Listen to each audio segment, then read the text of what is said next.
Hey guys, and welcome back to my channel.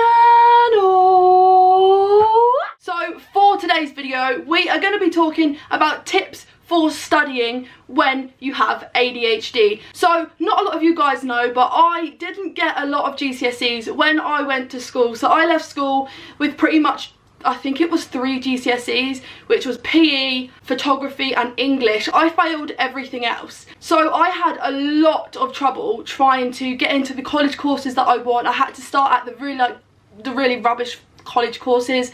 I had to then waste an extra day at college when everyone else had the day off because they had passed their GCSEs. I had to stay an extra day a week at college to resit my GCSEs because I just didn't get math. I was 22 when I finally passed my GCSE in math, and that was because I was diagnosed, I was on medication, and I found ways that help my ADHD brain. I found a way that made studying, made the process of maths a lot easier for me, and I'm going to share those tips with you. But the thing is, they're not all my tips. I asked my amazing followers over on my Instagram to give me some tips on how to study. So I've mashed them all in together, and I'm gonna tell you some real good tips on how to study when you have ADHD. Before we start, if you could smash me a big thumbs up down below and subscribe to my YouTube channel, I will forever be grateful. So yeah, let's just get on to the first tips on how to study when you have ADHD.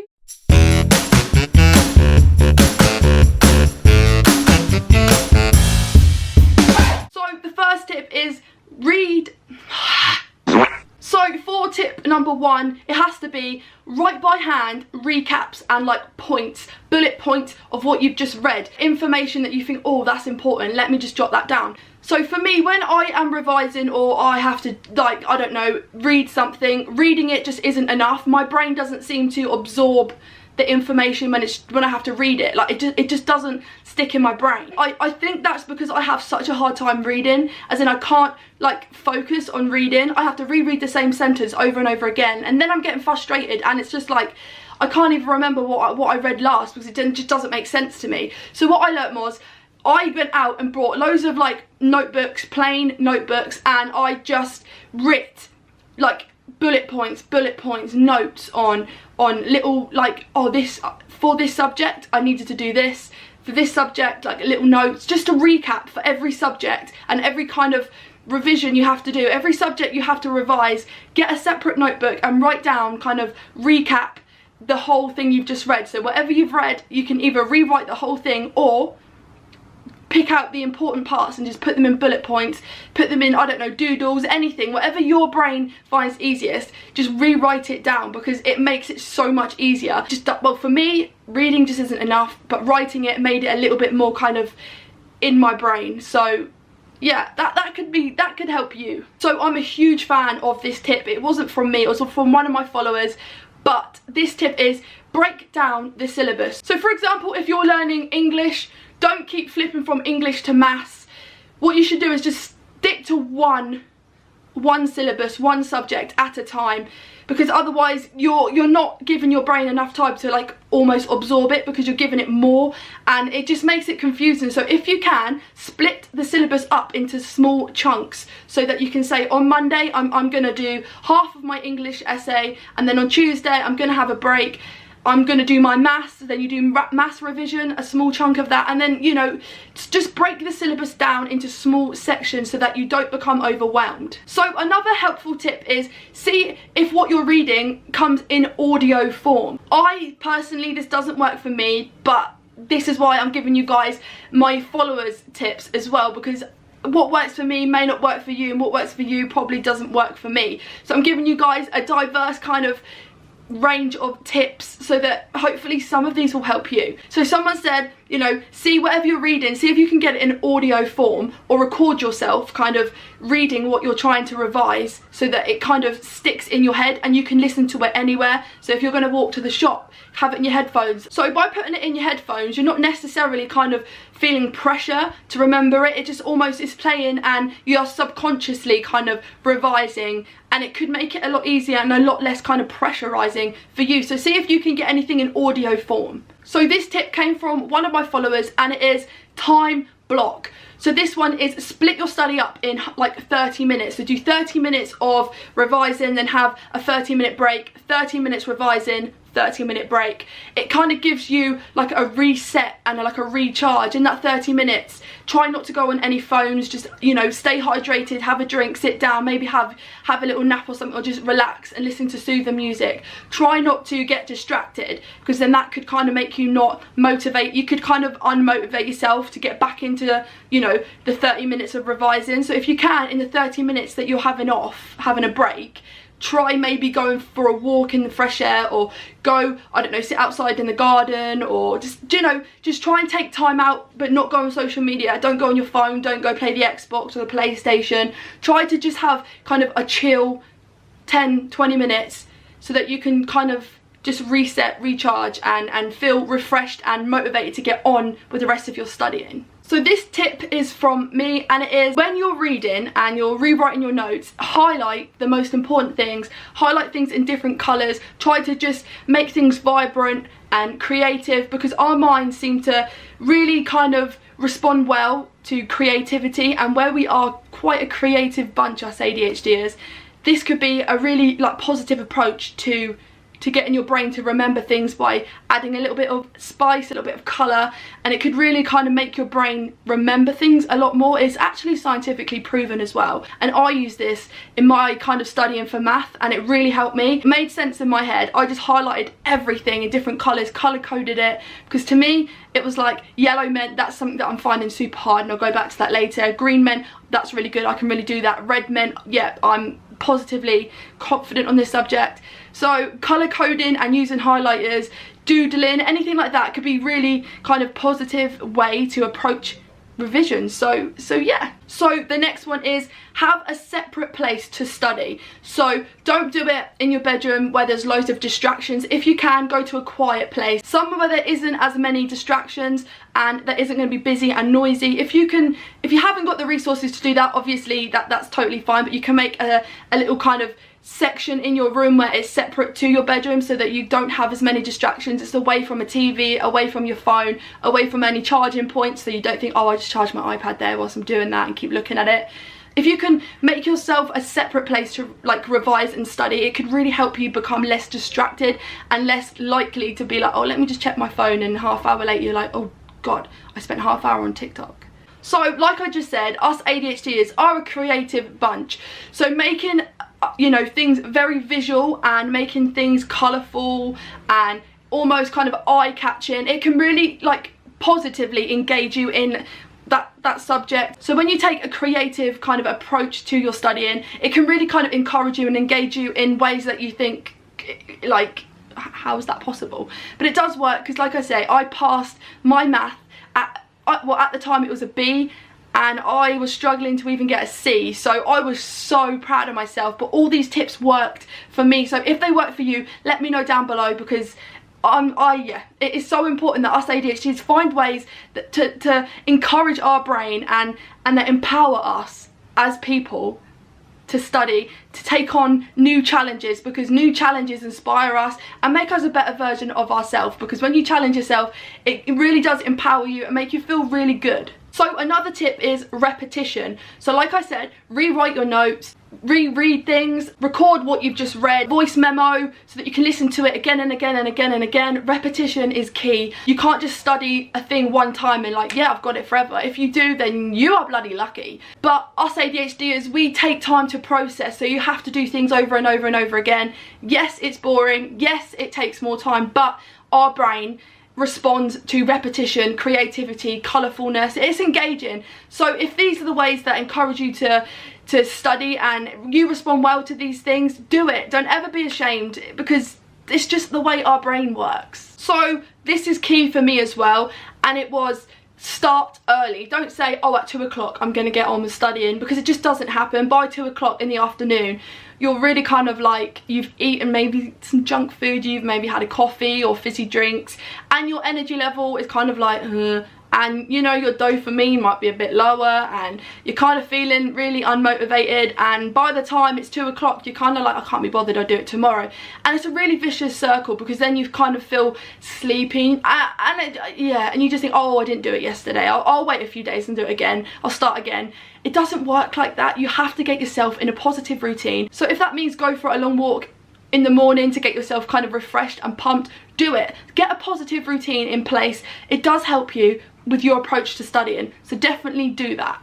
So I absolutely hated doing this at school because it just embarrassed me, because I wasn't great at reading. But read out loud, I hate doing it in front of people. I don't like reading, I just struggle so much with reading. So this one is a good thing and a bad thing. It could work for you, but it didn't work for me. So read out loud could be a potential, you know, game changer for you. So this one is definitely, it really did work for me, but people in my house got really annoyed. Write loads of things on note boards and sticky notebooks, like sticky note like things, like sticky notes, whatever they're called. So around my house I had loads of sticky notes just put everywhere, in the bathroom, in, you know, in my bedroom, in the kitchen, on the fridge. Everywhere I went there was these like sticky notes that were just math thing. It was just like a math thing, and yeah, equations and all that crap, like just everywhere, sticky notes everywhere. So everywhere I went I could just visually see and be like, oh yeah, on the stairs that was the equation of blah blah blah blah blah. And I could just visually remember things like that. My brain is so photographic, so I just remember things by visually seeing it, so it could help you. So the next one is always reward yourself. So for me this would distract me, but I did. So basically, I'm just going to go on with it. A lot of people listen to music whilst revising. So for me, it's not music. I like to have Netflix on in the background, or a TV program, just so that it's background noise. If I had music on, I'd start kind of singing along with the songs and the lyrics. Then I'll be thinking about things. Oh, this song reminds me of this. And I would just go off on this reminiscing kind of adventure in my head. And then 6 hours later, I'd be like, oh, I didn't do any revision. So yeah, music isn't for me, but it could be for you. I like listening to the TV on in the background because I don't know the TV program. I like to just have something that I don't even like watching just on in the background. So one, I'm not encouraged to sit and watch it. Two, I don't know what they're going to say. I don't know the script. I can't, you know, I don't know the theme tune, so I can't sing along to it. Just background noise is good, so it could be white music for you, or rain, or something soothing music, classical music, something without lyrics basically. If you can find music that you can vibe to without lyrics and helps you concentrate, it's worth listening to. So this one is, I think, the most important one ever, and that is don't pressurize yourself. Don't put too much pressure on yourself. Don't beat yourself up. If one day you have a bad day and you can't concentrate and the focusing just isn't, you can't vibe with your focus, and you're just not, you can't just, if you're having a bad ADHD day, do not beat yourself up. Just pack up your stuff, leave it, walk away, have a day to yourself, chill, do something fun, take your mind off revision. Because once you start pressurizing yourself and, you know, kind of putting negative feelings towards your revision, it's gonna kind of make you not want to do it. So if you can, just give yourself a day. If you're having a bad day, don't hold it against yourself. Don't be like, I'm gonna fail, oh my god, oh my god. If you can't do it, you can't do it. It's one of those things. You have to remember, our ADHD brains, every single day is different. Everything that maybe one day what worked for you won't work for you the next day. One day music with lyrics may not distract you, but the next day it could really distract you. You've just got to vibe with it. You've got to go along this ADHD wave and just surf it. Just keep riding the wave of ADHD, because every day is different. Every revision tip that I'm giving you, it could work, it couldn't work, it might work one day, it might not work the next day. So you've just really just got to, you've just got to keep strong. You've just got to keep going with it, stay determined, stay motivated, just to keep going, because you will eventually find, you know, your rhythm. And once you do, trust me, it makes one hell of a difference. Again, this one is really important too, and it is ask for help if you are struggling. Don't ever feel ashamed, like, oh god, I'm not good enough, I can't work this out, oh my god, I'm embarrassed. Don't ever feel ashamed, or don't ever be embarrassed to ask for help, because this whole kind of learning curve, this whole learning adventure, what's the point in calling it learning if you're not learning? life is about making mistakes. You learn from mistakes. If you don't get something, how are you gonna learn how to understand it if you don't understand it and you're not asking for help? Just ask for help, guys. Don't be like me and be that person that sits in the back of the class like, oh, it's okay. I'll figure it out. I'll YouTube it. Because we all know, we'll probably put on YouTube how to do fractions, and you'll probably watch like 10 seconds of video like, oh, that's so boring, don't want to watch that. Then you'll just start surfing the web, and then you're going to find out how long a werewolf and a narwhal, how long they're pregnant for, and then 2 hours later you're still like searching how slugs drink water, or how snakes eat humans, and then you're just in this whole kind of big black hole of weird shit on the internet, and then you're like, oh, 10 hours later I'm still here hyper focusing on nature when I really should be revising, but I'm now watching David Attenborough when I'm meant to be studying Pythagoras, and now I'm learning how hippopotamuses have babies. So if you have ADHD like me, or dyslexia, autism, basically if you do have a neurological disorder, or you do struggle with studying, or you are academically kind of challenged, then what you should do is always ask for accommodations. You are entitled to accommodations. You have the right to ask for extensions or extra help, extra time. So always remember to, you know, explore your options for, you know, accommodations, extra time, because it could really make the difference between an A, a B and a C, or a C and a D. So yeah. So I really hope some of these tips will help you in the future for your studying, or if you're studying now, I really hope some of these tips could really help you and be a game changer, because I know some of these tips that I've shared with you, they were a game changer to me. But you know, for me it was the diagnosis and the medication that made a huge change for me, and it helped me with kind of calming my mind down and being able to revise. That really helped me, because before my diagnosis I really didn't ever revise for anything. I just was like, I'm just gonna wing it. If I don't get it, I don't get it. I didn't think about the consequences, but I worked so hard, and by the time it come to the exam I was like, I've worked so hard, I'm not giving up now.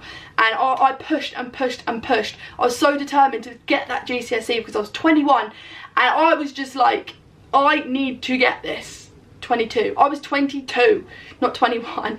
So yeah, I am so proud of my achievements, and I know these tips work, so I really hope that you guys can take some of these tips and positively, you know, put them into your studying routine, and they can be a game changer for you. So thank you so much for watching this video. If you like it, please remember to like and subscribe to my channel. I really do appreciate it. So thank you, and I'll see you next time. Bye. Get on my head. Get on my head. Get on my head. Get on my head.